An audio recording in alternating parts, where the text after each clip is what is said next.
What's going on, everybody? Welcome back to Talkin Sports with Jake. Hope we're all doing well. We'll start out with big news that came out last night. The Los Angeles Lakers have hired J.J. Redick as their next head coach. Redick will receive a 4-year contract for about $8 million a year to be the next head coach of Los Angeles Lakers. Of course, Redick played in the NBA for about 15 years, had a solid career. And since transitioned into the broadcasting booth, he become a very well-renowned analyst. He appears on shows all over ESPN, like Get Up and First Take, mainly First Take, and he started his own podcast, as well as a podcast with LeBron James. More on that very shortly. And he's also done some color on top of ESPN broadcasting with Mike Breen and Doris Burke. He was calling the finals with those two. And of course, he's been linked to Lakers for a long time because of the connection to LeBron. And he has, as expected, ever since Dan Hurley turned down the job to remain at UConn, he has accepted, and he is now next head coach of the Los Angeles Lakers. This is going to be a disaster. I'm telling you right now. Like, why do you think the guy got the job? He has a podcast with freaking LeBron. And I haven't watched much because I just don't care enough.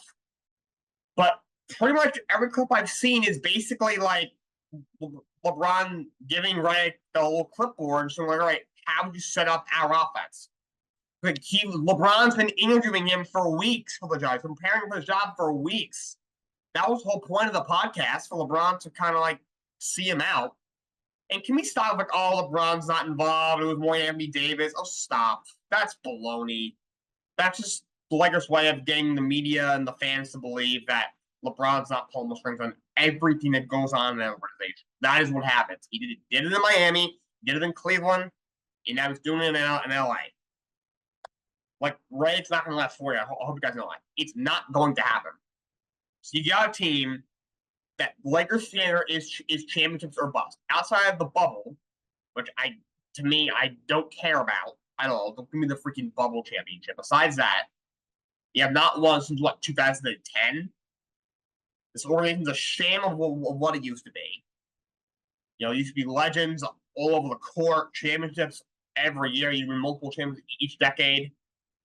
But in the 2000s, in the top of the decade, you won a couple with Kobe and Shaq. Then Kobe by himself won 2 in 2009 and 2010.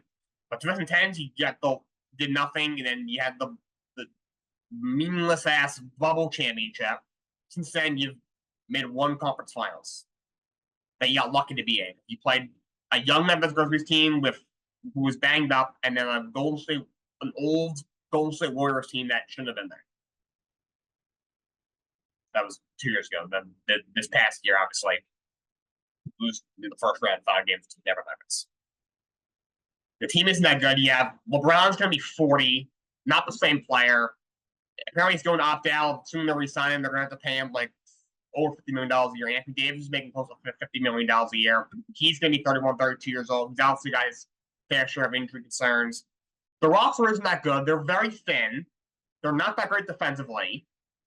Look, you can't coach. It's whatever LeBron says goes, so you got to listen to him.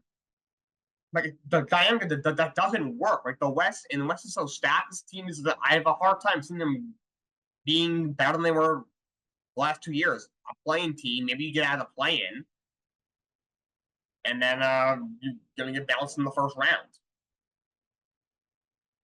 And when they don't win a championship in the next 2 years, Redick's going to get fired. To me, they need a veteran coach who's done this before, who when LeBron tries to step in and coach himself is to say, piss off, I got this. I'm the coach, you play, I coach. They need a guy like that. Honestly, Monty Williams, who I said I'm not the biggest fan of, he would have been a better candidate for the job than J.J. Redick. At least the guy who's had success in the league before, the former coach of the year, has been to the finals before, has been to the playoffs before. I doubt he'd want the job. One, that's a horrible job. And two, he is making over $12 million a year for the next 5 years to sit on his couch. You wouldn't hear from me either if that was the case with me. But you got a guy who's a well-respected guy. He's a decent X's and O's guy. He's experienced. He knows what he's doing. Like, he would have been a better candidate than J.J. Redick. He had a first-timer come in here and have LeBron boss him around. Like, I'm not sure. I think Redick knows he's getting fired here, to be honest. Like, all right, you're going to pay me $8 million a year for the next 4 years after the millions of dollars I made playing, and probably the millions of dollars that ESPN's paying, and the million he's bringing in with his podcast and his podcast with LeBron. He used to hang out with his buddy LeBron James. And if he gets fired, he can go back to being an analyst on ESPN in 2 years. The only good thing is we get him off the broker, because my God, he's a very good analyst and he's a good podcaster, but God, he is so bad as a color. I'm sorry, he's not that good. Just he offers nothing. His insights are not that good. He basically just rephrases what Mike Breen says, but just not as well said and with less IQ. So the only good thing is that he's off the broadcaster. Who they're going to replace him, I don't know. I mean, you got Mike Breen, who's obviously a phenomenal broadcaster. Doris Burke is not good to be going to the finals. She's just not. Look, she kudos to her for having a great career in broadcasting. She's a pioneer when it comes to women in sports broadcasting, but she's not that good of an analyst. She knows basketball. Just her delivery is so bad. She knocked down put her on the ESPN2 team or move it back to the sideline or something. I'm sorry. She should not be called the finals. I'm not me. Who you're gonna place it with? I mean, we could have just kept Jeff Van Gundy and Mark Jackson, but that's another story. But yeah, Redick is next coach of the Lakers. This is gonna end in disaster. And look, I know the guy knows basketball, and look, I don't think he's going to make a bad coach. I actually think J.J. Redick would make a good coach. A lot of time, great players don't make good coaches, but mediocre to bad players make good coaches. And same thing with general managers in the NBA. You really across all sports. You look at right. He was a decent player, but not great. All right. He knows basketball really well. Yeah, that's been very apparent for his work with ESPN. Really good access to NO's guy. But there's more to that when you coach the basketball team. That's a big part of it, but you also got to be a guy you got to be a leader. When you walk into the locker room, you got to be a guy that, the players go, oh, and their ears perk out. You got to be able to discipline players if they don't meet expectations or you do something wrong. There's so many other things you got to go into. You got to be able to manage the locker room. You got to be able to in practice you can't run guys into the ground. You got an 82-game season, but also you don't want guys being so loose when the game comes they get punched in the mouth. Prepare a team for every game. There's so much that goes into it. Can he do all that? I don't know. You can't say that he can do that well. You can't say he can't do it well. You can have your best guess, like will or won't, but you don't know for sure. The guy's never coached before. So, to me, it's a terrible fit. To me, Redick just wants to hang out with LeBron, and then when they suck in 2 years and LeBron says, okay, yeah, I need to leave. Like, okay, I'll go back to ESPN, fine. Just terrible hire, not a good fit. It's not going to work. Going to be an abject disaster. And the Lakers are a complete shambles what they used to. The Detroit Pistons are starting their head coach search. Of course, they like Monty Williams a couple of days ago. They're interviewing Jimmy Bickerstaff, former Cavs coach. To me, he's one of the top candidates out there.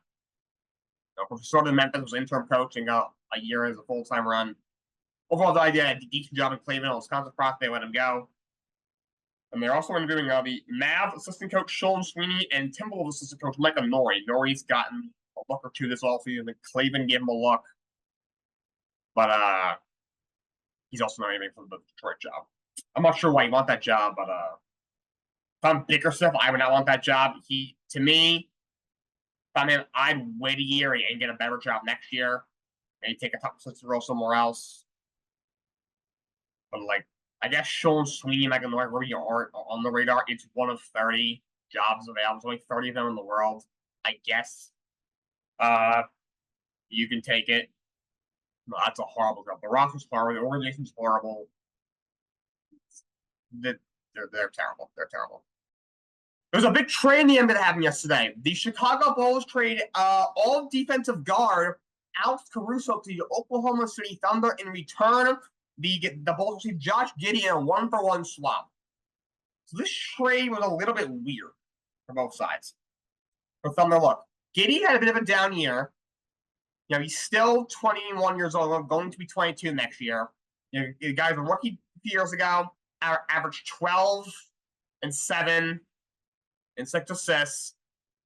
You know, he didn't shoot the ball super well, but probably had a lot of potential.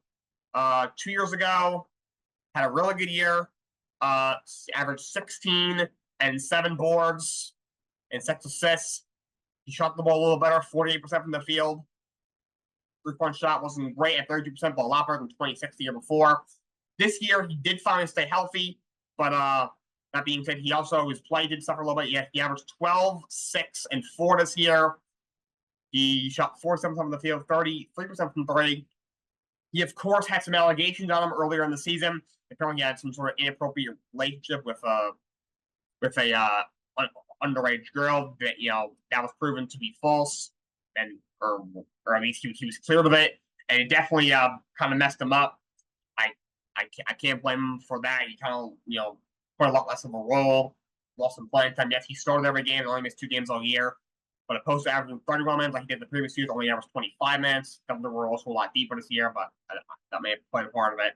And apparently, because of loss of playing time, I read a little while ago that he grew a little frustrated and kind of wanted to change the scenery. Now he gets that.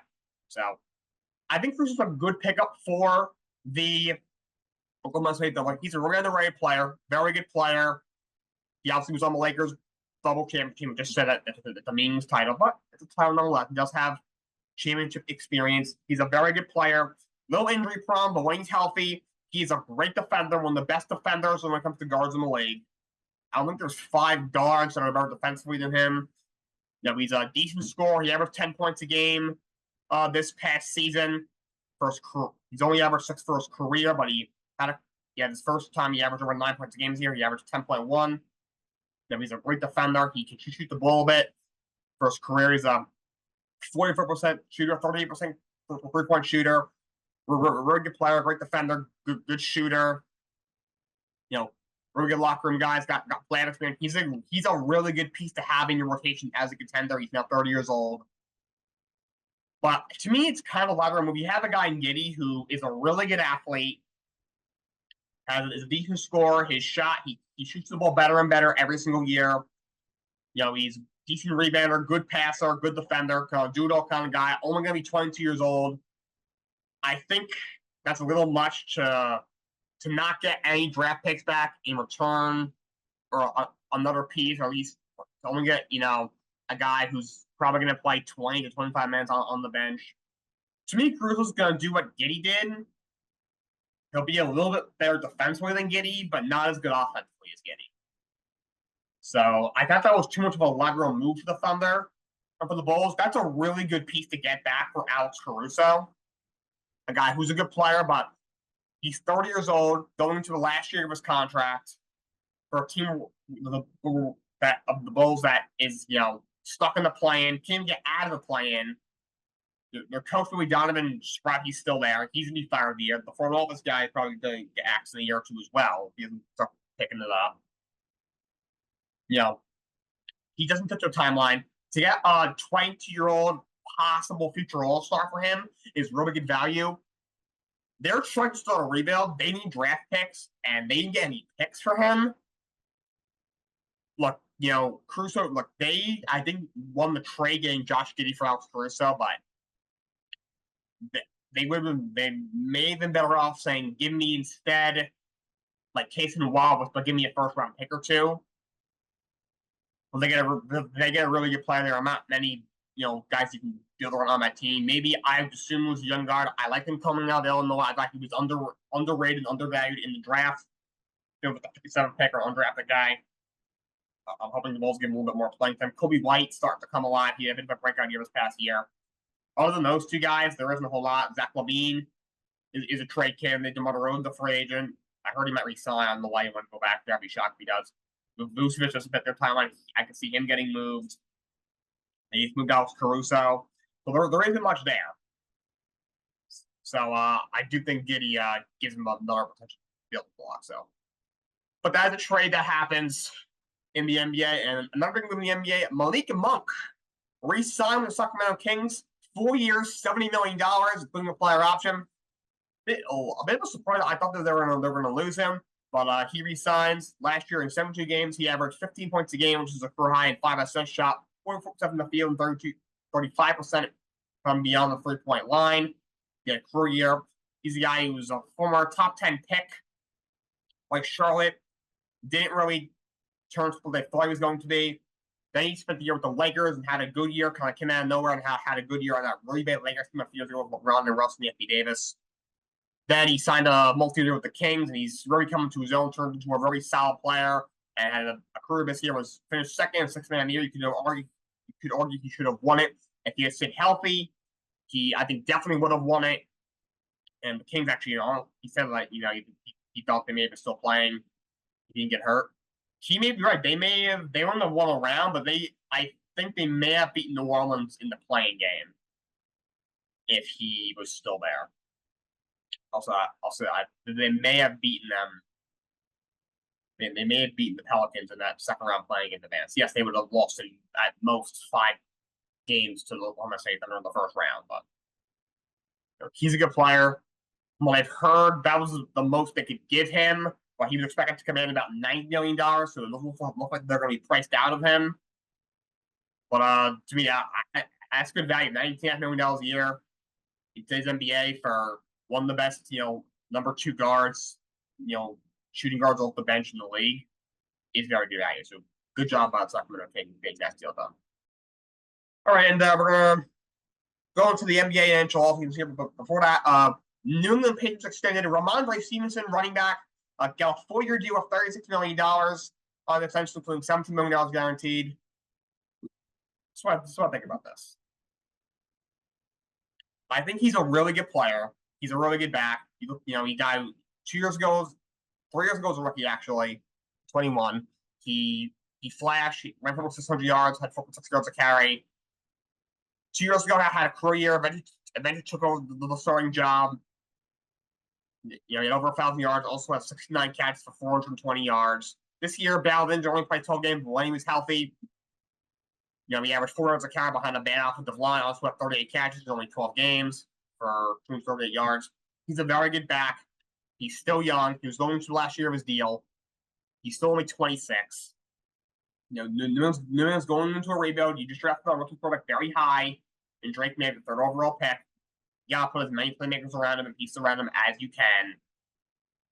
But I don't love paying running backs. More often than not, it doesn't work. Some deserve it. I don't mind McCaffrey getting $19 million a year on an extension. He's the best in the league. One of the best pass catching backs ever. All right, that's one thing. But other than that, unless you're like that kind of back, when Darrell Kenny was in his prime in Tennessee, those kind of guys, we see it backfire more times than we haven't. $9 million a year until he's 30, 17 guaranteed. I think it's a bit of an overpay, to be honest. But he is a good back, and the Patriots have him locked down. But we're going to talk about the NBA offseason series. The team I am covering today is the Dallas Mavericks. So Mavericks, of course, they go away to the finals. They had a great year. They fall in the NBA Finals. They need to add some help for Luka Doncic. Look, I've been very critical as Luka. I don't think he's top 5. I do think he's top 10 now.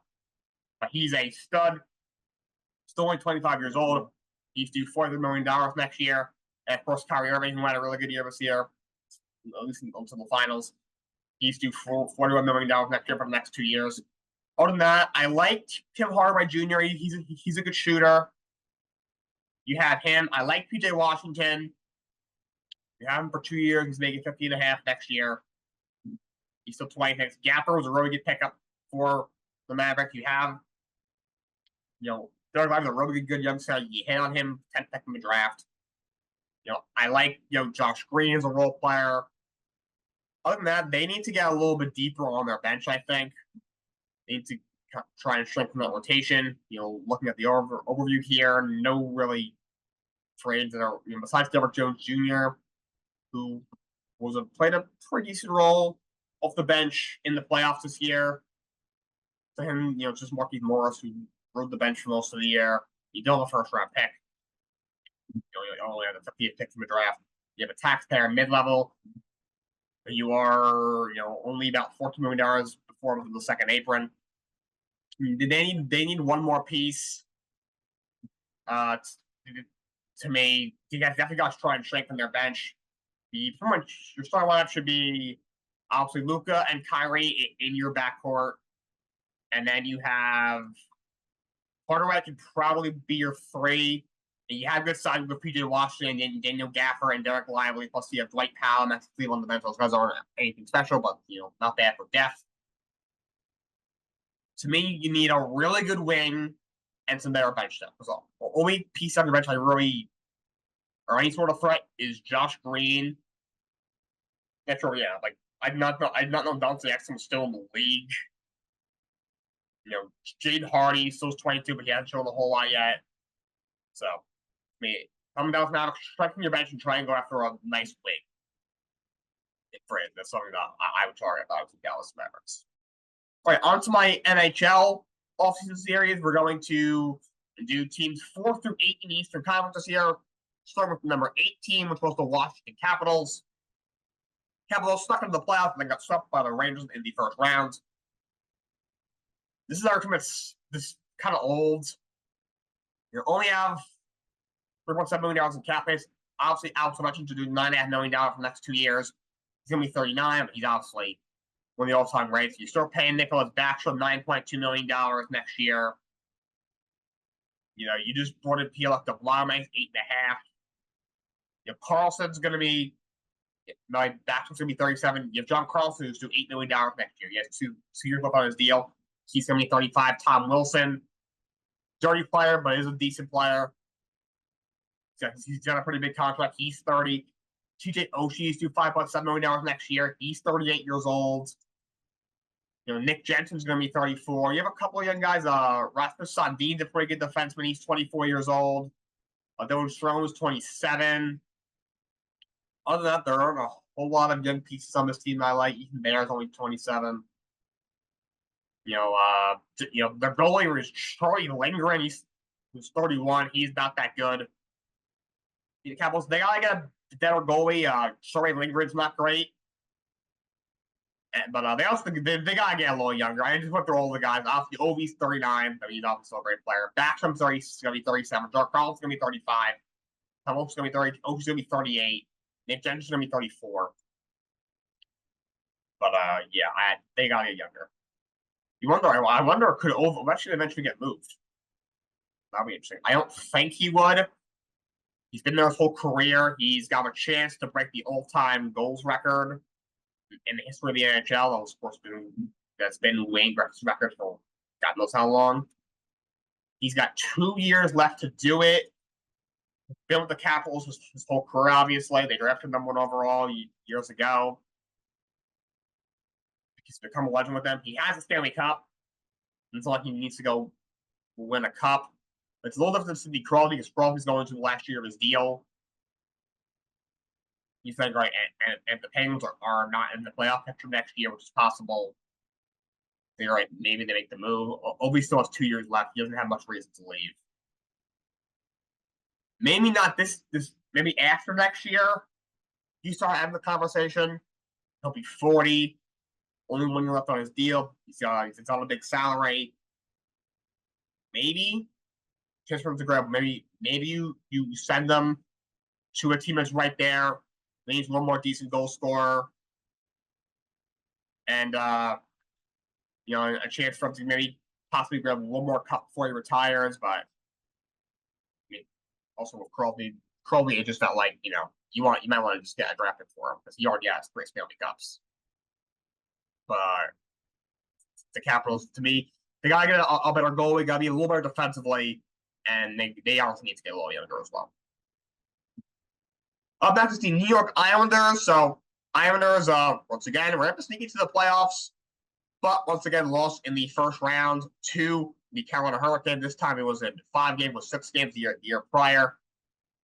But it's the same thing every year with them. They need more goal scoring as those wins every year. They actually were a little better offensively this year, but they were not good defensively. Their goaltending, Sorokin didn't have a great year. He definitely had a down year.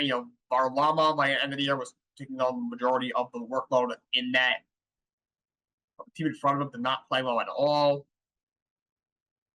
Look, this team is mediocre. This is another team that's very old, not all that great, and their farm system isn't good either. So it's kind of like, we're ready to go from like, you have look at the older guys. Anders Lee's do $7 million for the next 2 years. He's 34 for no movement. Ryan Pulak's on a big contract. He's 30. Cornelson is on a $6 million salary. He's 33. Adam Pellet's on a big deal. He's 30. Palmieri's got a $5 million expiring salary. He's 33 years old. Pajot's got $5 million the next 2 years. He's 32. Scott Mayfield's 32. Varlamov, who was their best goalie this year, honestly, he was 36. He's 33. This team is ancient. Only younger piece you have Barzal was 27. And then, Alexander Romanov, we're still kind of waiting on, is 25. That's about it. Both Horvat is 29. Sorokin is 29. Look, they got to get better offensively. Pulak's a very good defenseman. Him and Alan Pellick are a very good defensive pair. Other than that, Noah Dobson's a good young defenseman that they have, but Mayfield's Still kind of waiting on Roman. This team it's just not good enough. They're real to make the playoffs, not really good enough to win around. Everyone's like, oh, they're so physical. They're built for the playoffs, and then they lose in the first round. Every single year. Obviously, they've been, cycling through coaches left and right. You fired Barry a couple years ago. I still understand. You promoted Lane Lambert, that didn't work. You promoted Patrick Waugh, who's a freaking lunatic, and made a tiny difference, I guess. You made the playoffs, barely. I believe is still there. He's an okay coach, just loony. To me, they gotta. You look at offensively, Matt Barzal is very good. Horvat's a good player. You have Anders Lee's a good player that was getting older. Nelson's a good player. He's turned into a good goal scorer. Pajot's pretty good. Your Engvall's not a bad bottom six guy. Zizekas is a good blue guy having your bottom six. Then Palmieri used to be really good. Now he's a little bit older. I mean, they got to get better defensively. They kill this team in the knees again. They got to get a little bit younger, and they got to get better defensively. That's what we have to do. Now, up next is the Tampa Bay Lightning. And of course, the Lightning, who were in a couple of years ago, were in 3 straight Stanley Cups, winning 2 of them. Have lost in the first round now back-to-back years. So they're a little older. They're not as old as you would think. They have some older guys. Vasi's going to be 30. Cooper's going to be 31. Kevin's going to be 34. Ryan McDonough, we're still paying. The rest are still paying him. Connor Sheary's going to be 32. They have a decent amount of younger guys. It's not as old as you think. Sergatev's still 26. Braden Point's still 28. Braden Hagel's still 26. And Soroki's still 27. Eric Cernak is still 27. Terrence Knott's only 20. So it's only going to be 27. They're actually not as old as you thought. But, you look at, they only have $5.3 million in cap space. This is a team. They're starting to grow a little bit older. Kucherov's still an amazing player. Point's still a great player. Sergatev's a really good player. Him and Hebner are 2 great defensemen. Hagel's very good. Soroki's very good. I mean, they got to get a little better defensively to me. Hebner and Sergachev are great. Hebner's getting older, but he's still very good. Eric Cernak is solid. Other than that, there isn't a whole lot there. So they got to get better defensively. Vasilevsky has struggled a little bit in the playoffs the last 2 years. Hasn't been the same historically great guy, but he's still a very good goalie. He's getting a little bit older. So they have enough offense. To me, they got to get a little better defensively and maybe get a little bit more youth. And to finish off, we're going to the Toronto Maple Leafs. I don't really have much to say. They do the same thing every year. They win a lot of games in the regular season. Their fans go, oh, we're going to win the those. We break the curse. And they blow a lead in the first round. They have a Dallas Cowboys of the NHL. Well, what do I do? So you fire the coach, Sheldon Keefe. I still don't know why. Really got picked up the Papa Devils. You have $8 million in cap space with a decent amount of cap space. They need to get better defensively. I've been saying it for at least 5 years. Okay, look, Austin Matthews is an incredible goal scorer. He is on that huge deal. I think he's the highest paid player in the sport. Nylander is very good. Tavares getting older at 34, but he's still a good player. Mitch Marner is a very good player.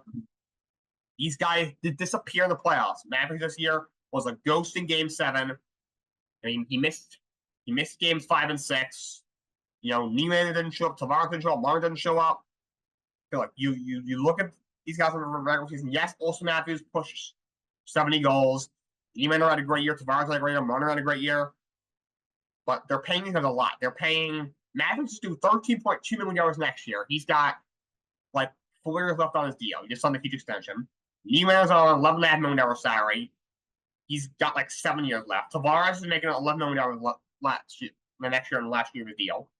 Mitch Marner is making almost $11 million next year on the last year of his deal. Next year's the year. Because Tavares and Marner in the last years of their deals. This core over and over and over again keeps just coming up short year after year after year. You know, I'll say at one point, Mike Davenport was probably got rid of him. He brought in Sheldon Keefe. He did what he could. Then he got rid of him. Like, at some point, you're like, all right, maybe this crew isn't good enough. And you had the young goalie last year, and Joseph Woll played well. You didn't have for Game 7, which definitely hurt them. Their goalie's Samsonov. But I think Wolves are going to be a good young goalie, so you may or may not have the goalie. They have to get better defensively. Morgan Riley's a very good defenseman. Other than that, there's really no other defenseman on the squad that Jake McCabe's pretty good. Other than that, nothing. You need to get better defensively. To be honest, I think they should really trade one of the core four, Matthews, Nylander, Tavares, and Marner. So you're probably not trading Matthews. He's still 27. He just signed a huge extension. He's named the best goal scorer in the sport. Nylander is kind of going to be tough to move. He's a great player, still 28, but $11.5 million a year for 2032 is crazy. It's probably going to be Marner because Tavares, he's still a really good player, a great goal scorer. But $11 million for a guy who's 34 is a lot. Marner's got $10.9 million for a year, but he's still 27. He's a great player. I mean, they should move him and get back a stud defenseman, maybe another piece, and a draft pick. That's really what they should do, to be honest. But for now we're not. Look, they're phenomenal offensively, but they're terrible defensively. Their goaltending is okay. You know, you got a little better here when Amos here, past year with Joseph Woll, but they need to get better defensively. All games might be to train Mitch Marner because this core just hasn't won anything. All right, guys, that's all I got for you guys today. Enjoy the Stanley Cup final Game 6 tonight between Toronto and not Toronto. I got Toronto. I was just talking about Toronto. Toronto there was never made a cup final. Trust me. Between Edmonton, Royal Canadian team, and the Florida Panthers, and Friday Night SmackDown. So yeah, possibly be there in Chicago. Enjoy that. But until next time, so long. Have a great day.